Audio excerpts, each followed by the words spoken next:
મારું નામ ચૌધરી હેતવી મુકેશભાઈ છે. હું ઊંચામાળા ગામના મહોડી ફળિયાની છું, જિલ્લો તાપી. હું આર્ચરી પ્લેયર છું.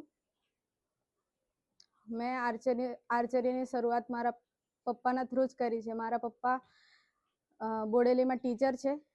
મારા પપ્પા પહેલેથી જ ક્રિકેટના પણ શોખીન છે, તો તે ગ્રાઉન્ડમાં ક્રિકેટ રમવા જતા હતા. તો તે દિવસે હું પણ એમના જોડે ગઈ હતી. તો ત્યાં મુકેશભાઈ રાઠવા, જે મારા કોચ છે, તે ત્યાં પ્રેક્ટિસ કરી રહ્યા હતા. ત્યારે હું મારા પપ્પાને પૂછ્યું કે પપ્પા, હું આ કરી શકું? તો મારા પપ્પાએ કીધું, કેમ બેટા, બિલકુલ કરી શકે.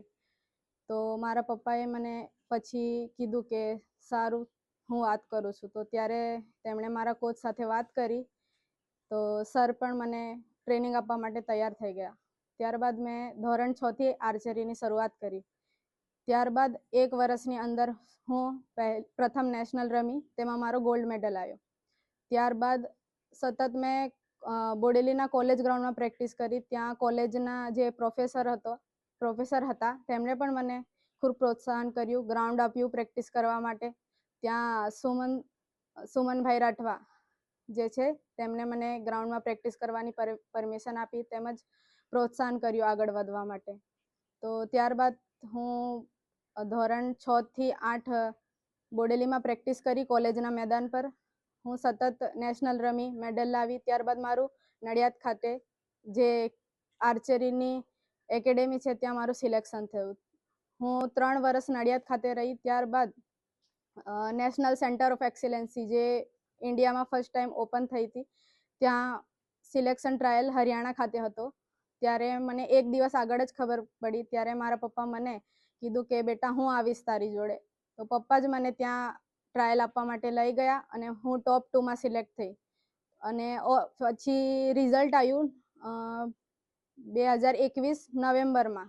તો તેમાં 3 જ છોકરી લેવાઈ ઓલ ઇન્ડિયામાંથી. તો તેમાં ગુજરાતમાંથી હું પ્રથમ એવી સિલેક્ટ થઈ અને મારું કોલકાતા ખાતે સિલેક્શન થયું.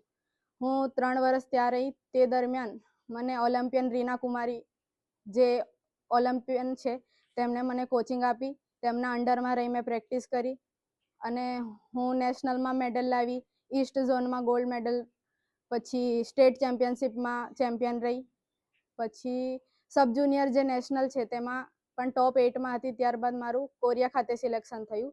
ઇન્ડિયન આર્ચરી તરફથી મને સાઉથ કોરિયા ટ્રેનિંગ માટે મોકલવામાં આવી. ત્યાં હું 11 દિવસ સાઉથ કોરિયામાં ટ્રેનિંગ લીધી. ત્યારબાદ આવી પછી જે NTPC national ranking archery tournament છે, તેમાં પણ સતત 4 ટુર્નામેન્ટ થઈ. તેમાં હું ટોપ 6માં હતી. ત્યારબાદ ફાઇનલ નેશનલ રેન્કિંગ ટુર્નામેન્ટ થઈ, તેમાં હું બ્રોન્ઝ મેડલ લાવી. તેવી જ રીતે વુમન્સ આર્ચરી ટુર્નામેન્ટ થઈ, તેમાં પણ મારો ફાઇનલમાં બ્રોન્ઝ મેડલ હતો. ત્યારબાદ હું જુનિયર નેશનલ રમી, તેમાં મારો મેડલ હતો. ત્યારબાદ આર્મીનું સિલેક્શન આવ્યું, જેમાં નેશનલ મેડલિસ્ટને બોલાવેલા હતા.